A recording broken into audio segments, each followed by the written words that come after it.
Hello bachcho, let's read this question. The question states the assertion, which is bond order in a molecule can assume any value that is positive or negative, integral or fractional including 0.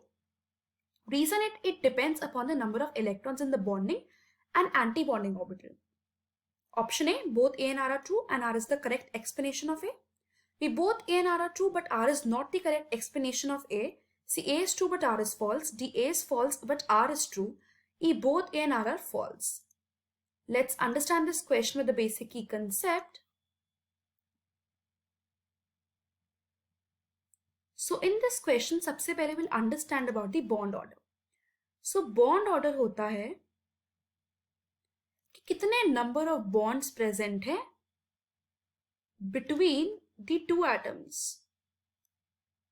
That is the bond order. कितने bonds present है दो atoms के बीच में, that basically gives the bond order. And two atoms in a molecule. Right? Now, bond order basically gives an idea कि क्या relative stability है किसी molecule की. So bond order ये भी हमको बताता है about the relative stability of the molecule. Bond order, it is equals to the number of covalent bond in a molecule.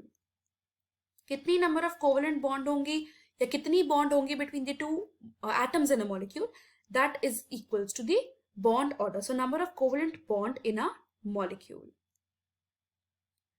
So bond order को calculate करने के लिए we have a formula, that is the number of electron in bonding orbital. Bonding orbital होता है जो electron जो nucleus के, suppose if an electron is taking part in any of the reaction or it is taking part की कोई भी electronic configuration में it is taking part, right? But that electron it is present between the nucleus. So अब वो electron bonding electron है. So number of electron in bonding orbital minus number of electron in anti-bonding orbital. Anti-bonding orbital और anti-bonding electrons वो electrons होते हैं जो bonding में तो part ले रहे होते हैं, right? वो part ले रहे होते हैं, bond form कर रहे होते हैं, but वो nucleus के बाहर present होते हैं. So these are the anti-bonding orbitals. So number of electron minus number of electron in bonding orbital minus number of electron in anti-bonding orbital divided by 2. It basically gives an idea of bond order. So हम इसको ऐसे भी लिख सकते हैं, bond order it is equals to NB minus Na divided by 2. NB it is equal to the number of electron in bonding orbital, Na for the number of electron in anti-bonding orbital. You have to understand it कि जो bond order होता है वो directly proportional होता है bond dissociation enthalpy के. मतलब कितना एनर्जी हमको लग रहा है to break the one mole of bond, right? So that is the bond dissociation enthalpy and यही बताती है स्टेबिलिटी क्या होगी of a molecule.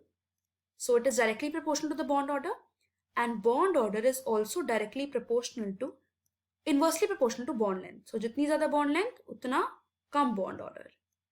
Now let's talk about the assertion first. So assertion कह रहा है कि bond order it is can be assume any value positive, negative, integral, fractional.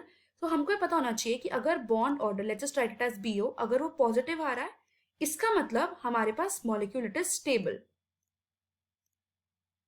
right? तो इसकी values भी बताती है stability. अगर bond order it is negative इसका मतलब it is unstable molecule.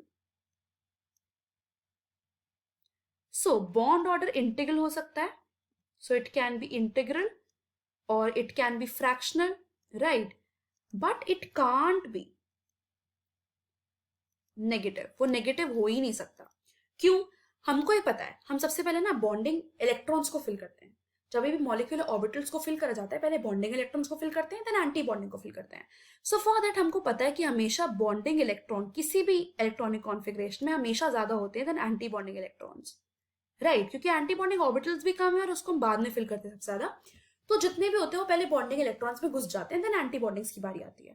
तो bonding electrons is always greater than that of anti bonding. और हमने कभी भी ये नहीं सुना दैट नेगेटिव बॉन्ड ऑर्डर या नेगेटिव बॉन्ड्स प्रेजेंट है, negative number of bonds present है. नहीं, हमेशा पॉजिटिव रहती है या जीरो या तो इंटीग्रल रह गई.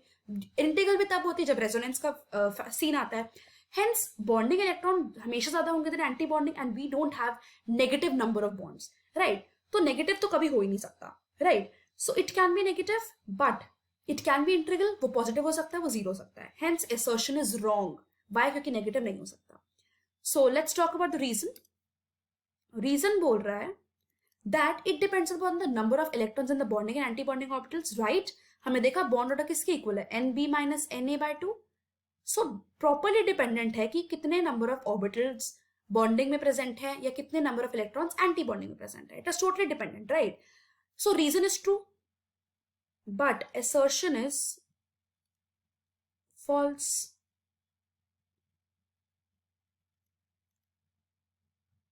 Hence the final answer to this question, it is option number D. I hope you understood it well. Best of luck.